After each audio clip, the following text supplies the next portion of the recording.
Oui, mais ça, c'est pas comme je te dis, c'est, c'est pas une shubha dans le fait que c'est interdit. C'est une shubha dans la tête de ces gens-là, parce que eux, ils ont un problème dans leur cœur. C'est pour ça qu'en réalité, il n'y a pas de shubha. On va commencer le cours. Inch'Allah, on est un peu en retard. Mais bon, on va profiter quand même, Inch'Allah. Bismillah, walhamdulillah, wassalatu wassalamu ala rasulillah, wa ala alihi wa sahbihi, wa man walahu amma ba'd. On commence aujourd'hui le cours numéro 61 dans l'explication de Manzoumat al-Adab al-Shar'iyya de Cheikh al-Mardawi, avec les commentaires de Cheikh Salih al-Fawzan, yani, hafidhahullah ta'ala. Ça, c'est le livre qu'on a traduit. Le titre, c'est l'éthique de la Sharia. Et on est arrivé maintenant à un nouveau chapitre. Un nouveau chapitre différent. Le chapitre précédent, c'était à propos de... je pense que c'était ihtikar al-qut wa ikram al-dayf wal-jar. Donc ça, c'était au sujet de le fait de monopoliser les denrées et les biens que les gens ont besoin pour manger, et le fait d'être généreux et honorer son invité et son voisin. Là maintenant on parle d'un autre sujet, c'est ahkam al-thimar wal-jalala wa adab al-shurb wal-nawm, c'est-à-dire les règles au sujet des fruits et des animaux qui mangent des impuretés, ainsi que les manières et les étiquettes de boire et de dormir. Donc, le cheikh, il commence ce chapitre-là, le cheikh al-Mardawi, dans son poème, il dit « وَإِن مَرَّ إِنسَانٌ بِأَثْمَارِ حَائِطٍ بِلَا حَائِطٍ أَوْ نَاظِرٍ مُتَرَصِّدٍ ليأكل ولا يحمل ولو عن غضونة وعن أحمد أحذر منه غير المبدد. » Donc on va expliquer ces deux vers-là avec les explications de Cheikh Al-Fawzan. Il dit الثمار يراد بها ثمار الأشجار التي تكون في البساتين وحكم الأكل منها للمارة وغيرهم. والجلالة هي الدابة التي تأكل النجاسات. وآداب الشرب أي الآداب الشرعية التي تفعل عند شرب الماء ونحوه، لأن الشريعة جاءت كاملة بكل الأمور، لم تترك شيئا إلا وضعت له أحكاما. لم تترك شيئا إلا وضعت له أحكاما وآدابا يسير عليها المسلم. وآداب النوم أي كيف ينام وكيف يستيقظ، الشريعة ما تركت شيئا إلا وضعت له أحكاما وضوابط وآدابا، بحيث أن المسلم دائما يستعمل هذه الأحكام الشرعية ويستفيد منها. Donc ici le cheikh explique que le Cheikh Al-Mardawi, qu'est-ce qu'il veut dire par les fruits? Il veut dire les fruits qui poussent dans les arbres fruitiers, qui sont dans les jardins ou dans les endroits où il y a des vergers, par exemple, ou des choses comme ça.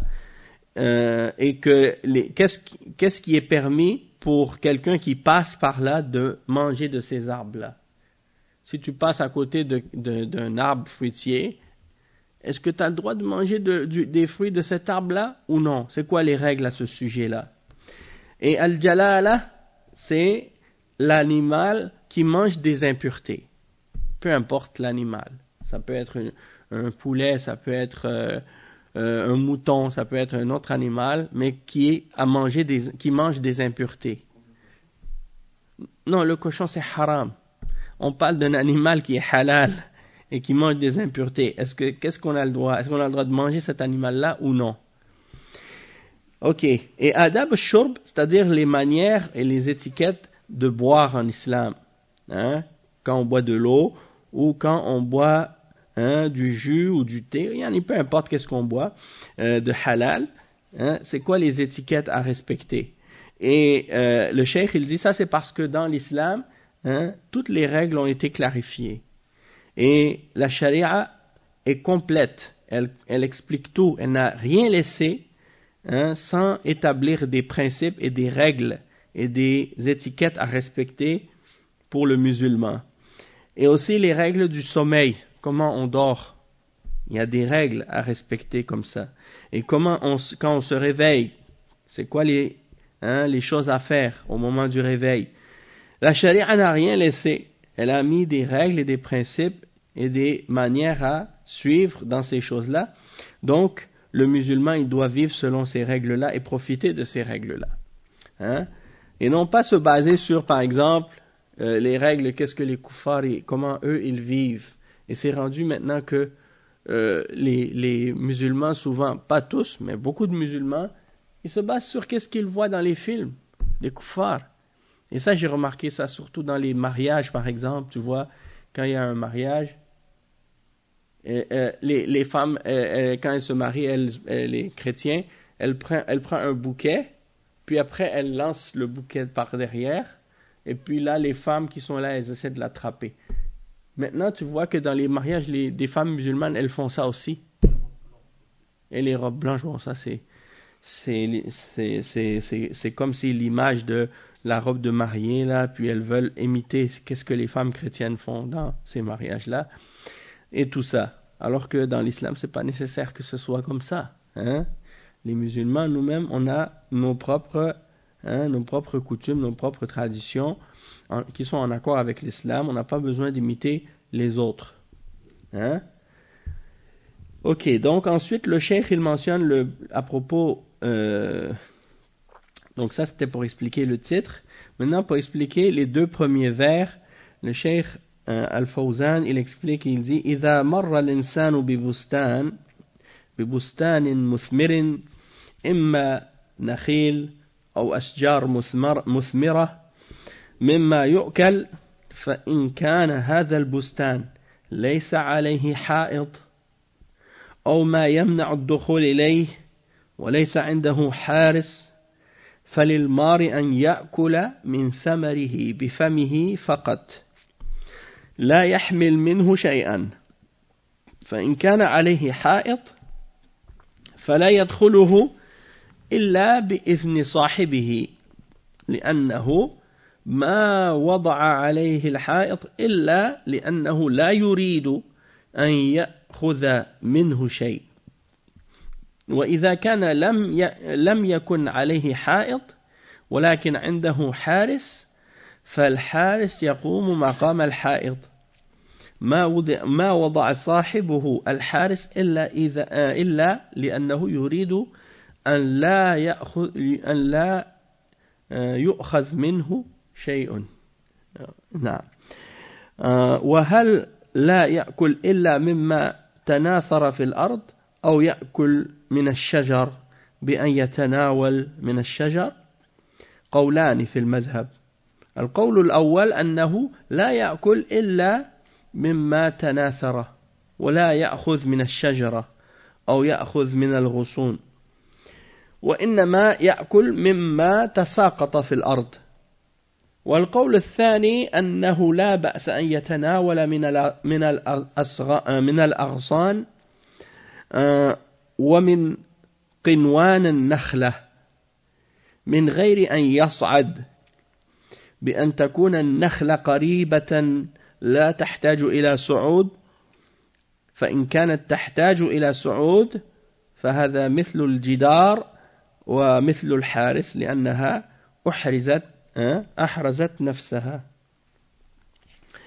Donc ici le cheikh il explique que si quelqu'un passe près d'un jardin avec des arbres fruitiers ou avec des fruits dedans, ok, donc si c'est par exemple un palmier ou bien des arbres fruitiers, des pommes, des oranges, ou autres. Parmi les choses qui sont comestibles, qui sont mangeables, les fruits qu'on mange. Et que ce jardin-là, il n'y a pas de mur, il n'y a pas de clôture, il n'y a rien qui empêche les gens de rentrer. De même qu'il n'y a pas non plus de gardien pour surveiller les fruits. À ce moment-là, le cheikh il dit c'est permis de manger des fruits, mais uniquement ce que tu prends et que tu manges toi-même à ce moment-là. Tu peux pas en prendre avec toi pour apporter. D'accord? Seulement qu'est-ce que tu manges avec ta bouche à ce moment-là. Et tu transportes rien, tu n'en prends pas d'autres. Mais s'il y a une muraille ou s'il y a une clôture, alors à ce moment-là, tu ne peux pas rentrer pour aller en prendre, excepté avec la permission de son propriétaire. Et il dit, pourquoi? Parce que s'il a mis un mur à cet endroit-là, c'est uniquement parce qu'il ne veut pas qu'on en prenne.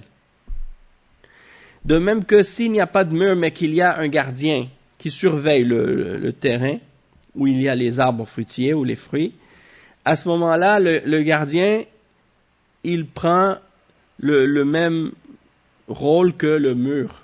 Il joue le même rôle que le mur, dans le sens qu'il est là pour empêcher les gens de prendre des fruits. Donc, dans ce cas-là, tu n'as pas le droit de prendre sans la permission du propriétaire. Et il dit, est-ce que s'il prend, s'il n'y a pas de clôture, s'il n'y a pas de gardien, s'il prend de ces fruits-là, est-ce qu'il a le droit de prendre uniquement ce qui est tombé par terre, ou il a le droit de prendre dans l'arbre? Il dit, il y a deux positions dans le madhab à ce sujet-là. Dans le madhab, c'est-à-dire le madhab al-Hanbali. La première position, c'est que il peut manger seulement de ce qui est tombé par terre, des fruits qui sont tombés. Il ne doit pas prendre de l'arbre ou des branches. Il prend seulement ce qui est tombé sur terre, sur la terre. Et la deuxième opinion à ce sujet-là, dans le madhab, c'est que il n'y a pas de mal de prendre des branches et de prendre d'un palmier, par exemple, si l'arbre il est bas, il peut prendre des fruits qui sont à proximité, qu'il est capable de prendre avec sa main. Mais si les fruits sont en hauteur et qu'il a besoin de grimper pour aller les chercher, alors à ce moment-là, il n'a pas le droit de grimper. Parce que c'est comme si, à ce moment-là, c'est comme si c'était un mur. Et l'arbre s'était gardé lui-même par le fait les fruits sont en hauteur. Donc on n'a pas le droit de grimper pour aller les chercher. Ensuite il dit وعن أحمد احذر مطلقا دون حاجة ومعها بلا غرم فكل ولا تزودي وليس عليه في المباح غرامة كأكل لضر من محوط بمبعد ولا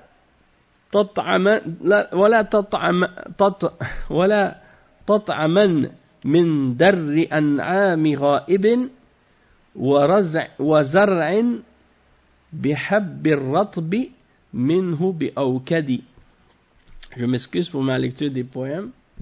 C'est pas mon fort, comme on dit, la poésie. C'est très difficile pour moi, donc je fais mon possible. Le Cheikh Al-Fawzan, il explique ces trois vers-là. Il dit وعن أحمد رواية أخرى أنه يشترط أن يكون محتاجا إلى الأكل ليس معه زاد فيأكل فيصير هذا شرط رابع قيل إنه لا حاجة لهذا الشرط فيأكل ولو كان غير محتاج لأن هذا حق المرور في هذا الشيء الجاهز لأن نفس الناس تطلع إلى الأشياء التي يراها فلا بد أن يأخذ ما يرد نهمته وهذا هو الصحيح أنه يأكل ولو كان غير محتاج من باب رد تطلع النفس إلى هذه الأمور.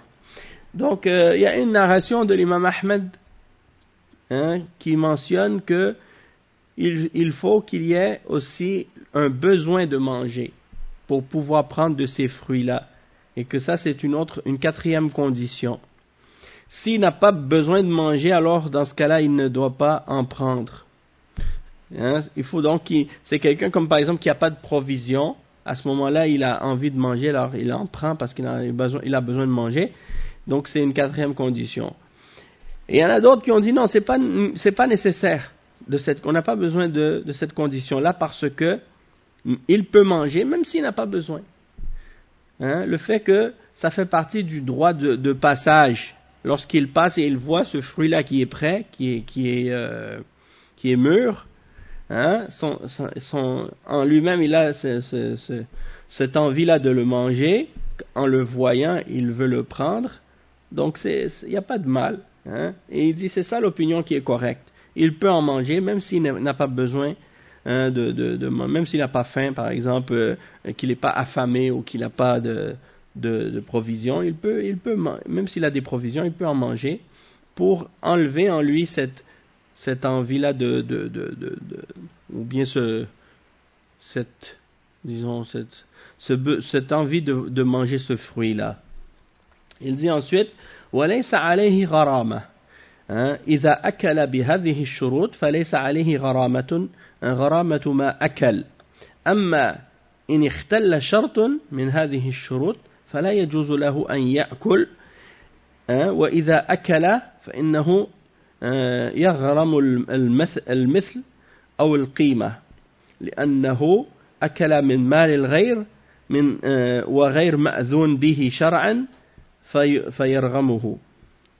Donc ici le cheikh il explique, il dit donc il n'y a pas de dédommagement à payer pour lui à ce moment-là s'il a respecté ces conditions-là parce que il a respecté les conditions. Toutefois, s'il manque une de ces conditions qu'on a mentionnées, hein, par exemple que c'était un bien qui était protégé par une clôture ou bien qu'il y avait un gardien, hein, et puis qu'il a sauté par-dessus la clôture pour aller prendre ou des choses comme ça, à ce moment-là, ou bien qu'il a pris plus que qu'est-ce qu'il a mangé. Par exemple, qu'est-ce qu'il peut manger? Il a pris au lieu d'en prendre juste une, il en a pris par exemple une dizaine, une douzaine, puis il est parti avec. Il dit, le cheikh à ce moment-là, c'était pas permis pour lui de manger ça ou de prendre ça. Alors c'est-à-dire à ce moment-là, il devrait payer le prix de ce qu'il a pris parce qu'il a mangé un bien qui ne lui appartenait pas et qui ne lui était pas permis légalement de prendre, alors à ce moment-là, il doit payer. Oui, on a parlé de ça dans le chapitre précédent à propos des règles du voisinage. Mais ça, c'est une autre situation, parce que là, on parle de la personne qui passe sur quelque part, puis qui voit des arbres fruitiers. Donc là, c'est une autre situation. C'est pas la situation de quelqu'un qui est chez son voisin ou à côté de chez lui. Donc ici, après le cheikh il dit وَأَمَّا الْأَنْعَامِ الْمَحْلُوبَةِ كَالْإِبِلِ وَالْبَقَرِ وَالْغَنَمِ إِنْ كَانَ صَاحِبُهَا غَائِبًا عَنْهَا فلا يجوز لك أن تشرب من لبنها فهي ليست مثل الثمار لا تشرب إلا بإذن صاحبها وكذلك حب الزرع لا تأكل منه في غيبة صاحبه. Donc il dit le cheikh en ce qui concerne les animaux laitiers, les animaux qui ont du lait, comme les chameaux, les chamelles, les vaches, les moutons, hein, les chèvres, les brebis, ouais c'est ça. Et donc si le propriétaire de ces animaux-là il n'est pas présent, t'as pas le droit de boire de ce lait, parce que c'est pas comme les fruits. Hein? Donc, tu peux seulement boire du lait de cet animal-là si tu as la permission du propriétaire. Il dit de même que les graines, hein, qu'on plante, peut-être qu'il veut dire ici les grains que les gens mangent. Il dit tu dois pas en manger en l'absence de son propriétaire. Il dit ensuite ويحرم زرع أو ثمار سقيته النجاسة أو دملتموها بأوطد وإن سقيت من بعد ذاك بطاهر أبيحت وقيل اكره فقط ولا تشددي. Donc ici le cheikh il explique, il dit هذه مسألة التسميد بالنجاسة. فالثمار المسمدة بالنجاسة أو التي تسقى ماء نجسا كماء المجاري، فالسماد النجس أو الماء النجس الذي تسقى به لا يجوز أكل الثمار الناتجة عن ذلك، لأنها ناتجة عن نجاسة، لأنها تغذى بالنجاسة، فلا يجوز أكلها لأن النجاسة تسري فيها. وهذا أحد القولين لأهل العلم.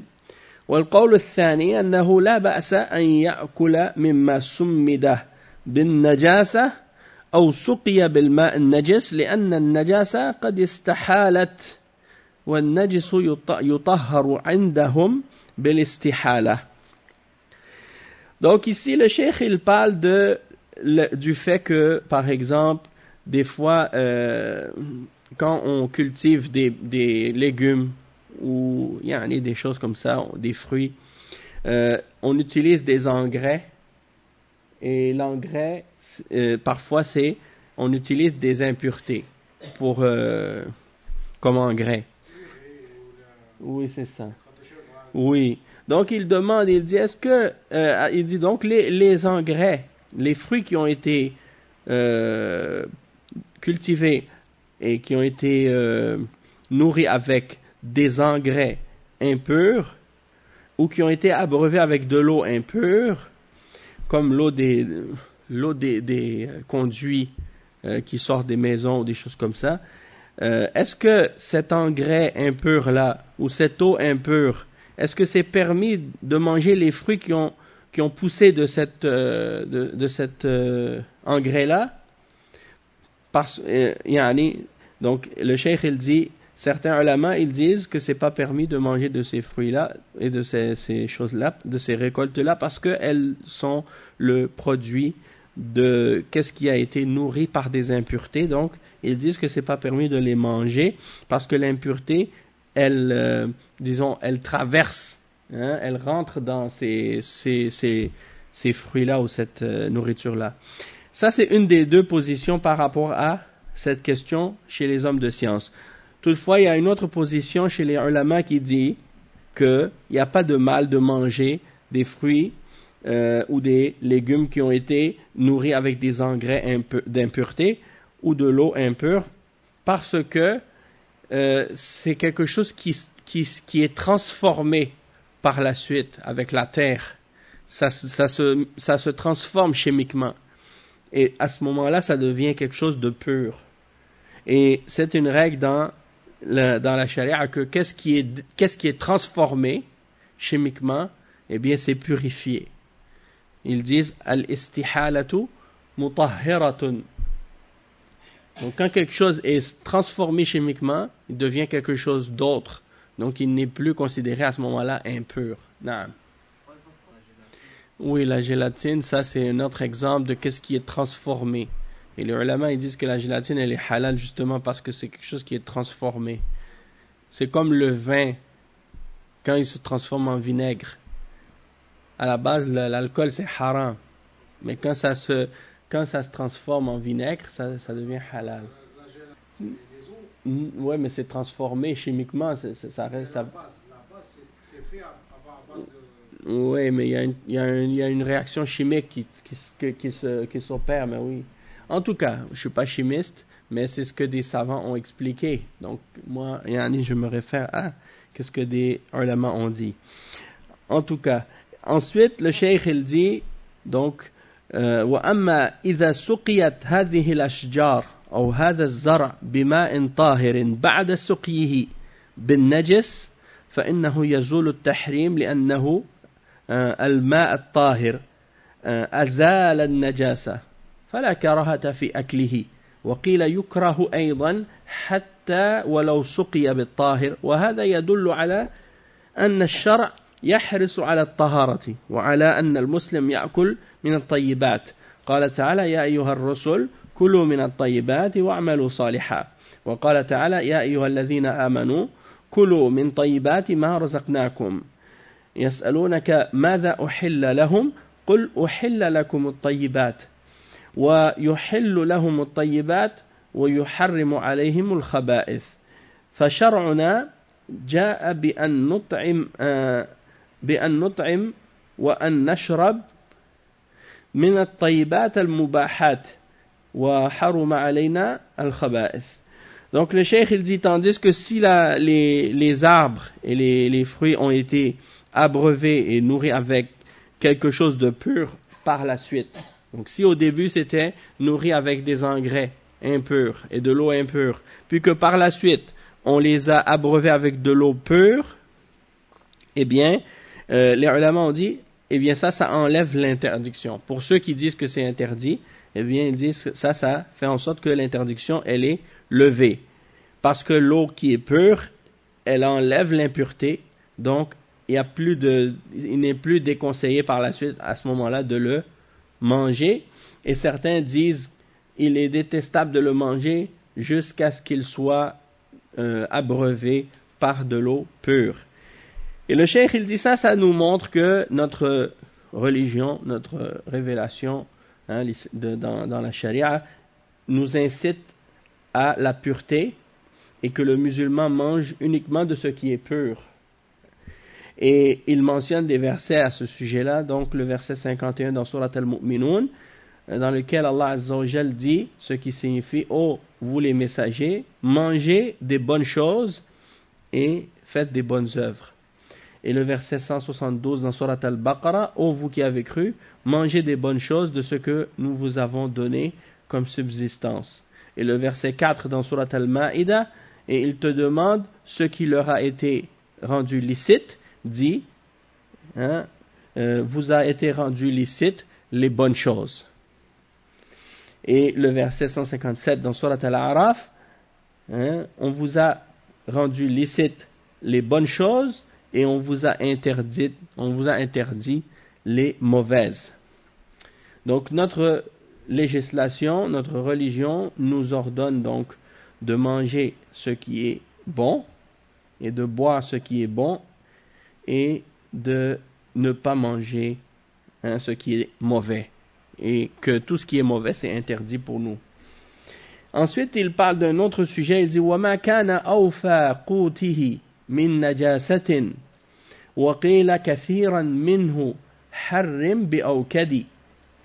Donc ça, c'est un autre sujet qui est la question de Al-Jalala. Et Al-Jalala, le cheikh il dit Al-Jalala هي الدابة التي تأكل من العذرة وهي وهذه نهى النبي صلى الله عليه وسلم عن لحومها وألبانها حتى تحبس 3 وتطعم الطاهر فتحل بعد ذلك ولا يجوز أكلها قبل أن تزال عنها آثار النجاسة لأنه قد نهى عن لحوم الجلالة وعن ألبانها وهل لا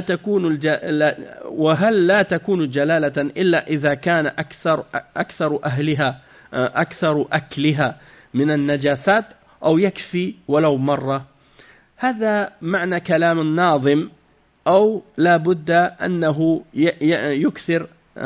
يكثر هذا بحيث تكون جلالة لأن الجلالة مبالغة تدل على كثرة ما تأكل من النجاسات. وعلى كل حال كما ذكرنا هذا مما يدل على أن شرعنا يحرص على أن نأكل من الطيبات والنهي عن لحوم الجلالة وألبانها للتحريم وهذا هو الأصل. ولكن يقولون إن الحديث ضعيف.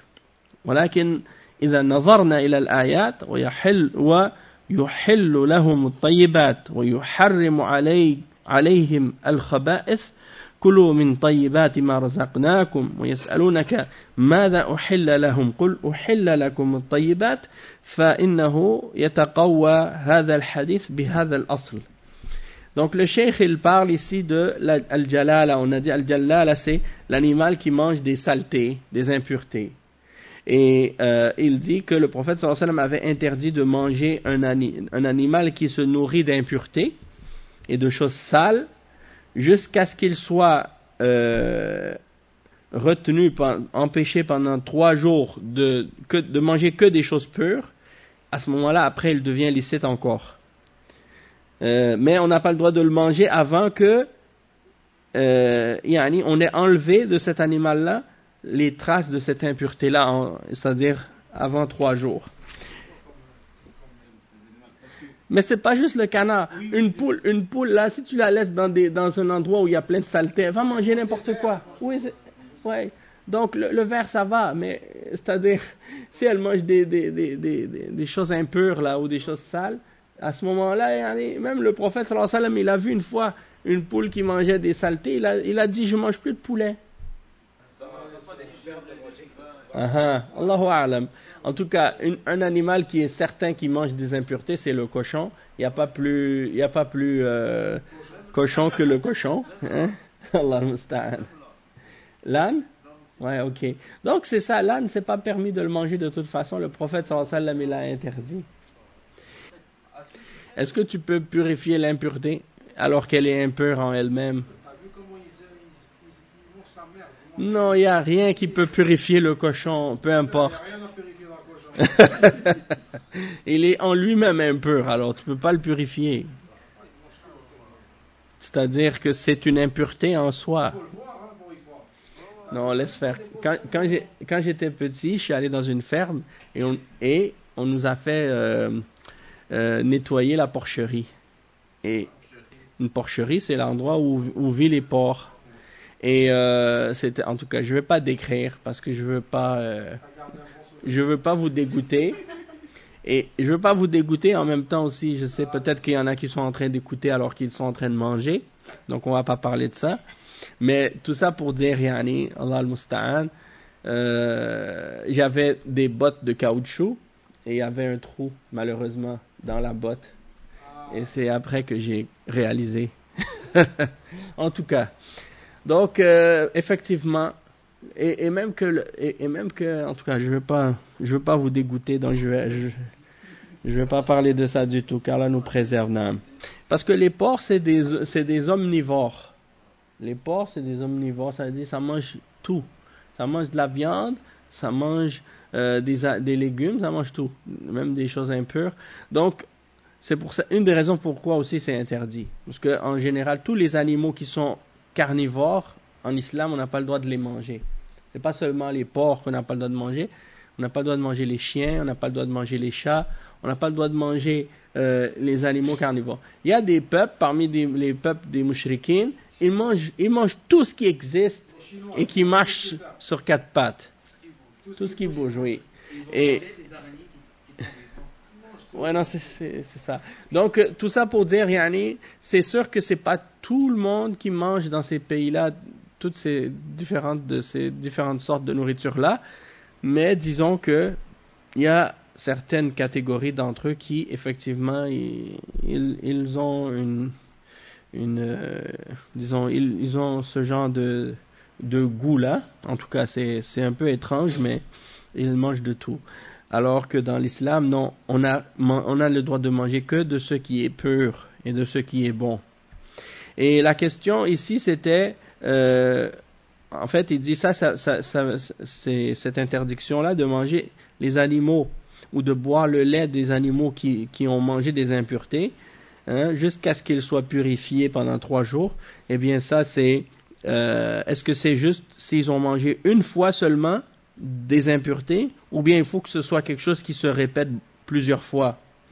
Et donc c'est ça que les ulama ont mentionné, puis ils expliquaient que il faut que ce soit quelque chose qui arrive plusieurs fois, parce que la forme même du mot jalala, c'est une forme qu'on appelle en arabe mubalara, c'est-à-dire c'est une forme exagérée.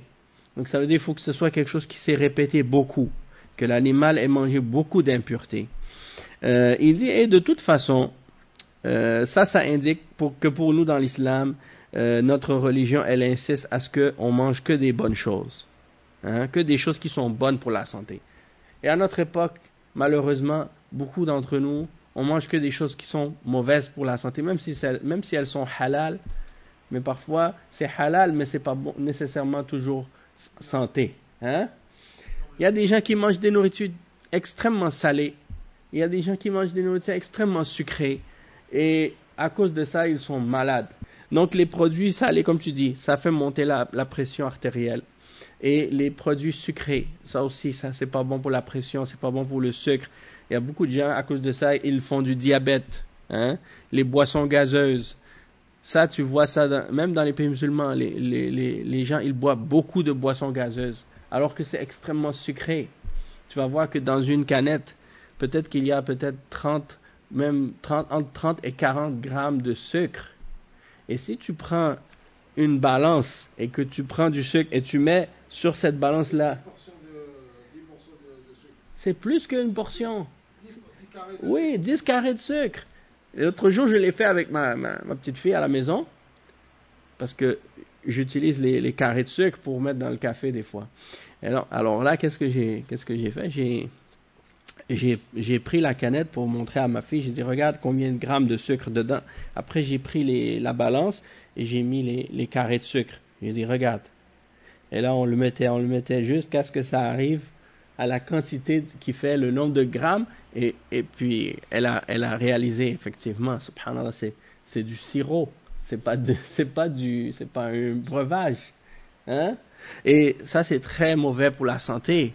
Et sans parler de la nourriture qui est parfois trop grasse. Donc tout ça pour dire, yani, qu'Allah Azza wa Jal nous donne la santé, puis nous préserve des maladies. Puis en même temps, yani, c'est important pour nous, comme on dit, comme Allah il nous ordonne de manger des choses qui sont bonnes. Hein? Comme il dit dans le verset, Kulu min tayyibati ma razaqnakum. Mangez des choses bonnes que nous vous avons données comme subsistance. Et il dit فَإِنَّهُ يَتَقَوَّى بِهَذَا الْحَدِيثَ الْأَصْلِ. Donc il dit la question du hadith de Al-Jalala, et l'interdiction de manger l'animal qui mange des impuretés, des choses de ce genre.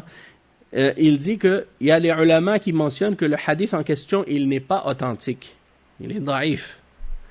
Toutefois, le cheikh, il dit que le principe de manger ce qui est bon, ça, c'est quelque chose qui est établi dans la charia. Donc, il en vient à la conclusion que ce principe-là renforce le hadith. Hein, renforce le hadith. En tout cas, ala kulli hal, on va s'arrêter ici pour aujourd'hui. Et au prochain cours, on continuera les détails et on continuera à expliquer plus de points à ce sujet-là, Inch'Allah. Subhanakallahumma bihamdika ashhadu an la ilaha illa ant astaghfiruka wa atubu ilayk. وصلى الله وسلم على نبينا محمد وعلى آله وصحبه أجمعين والسلام عليكم ورحمة الله وبركاته.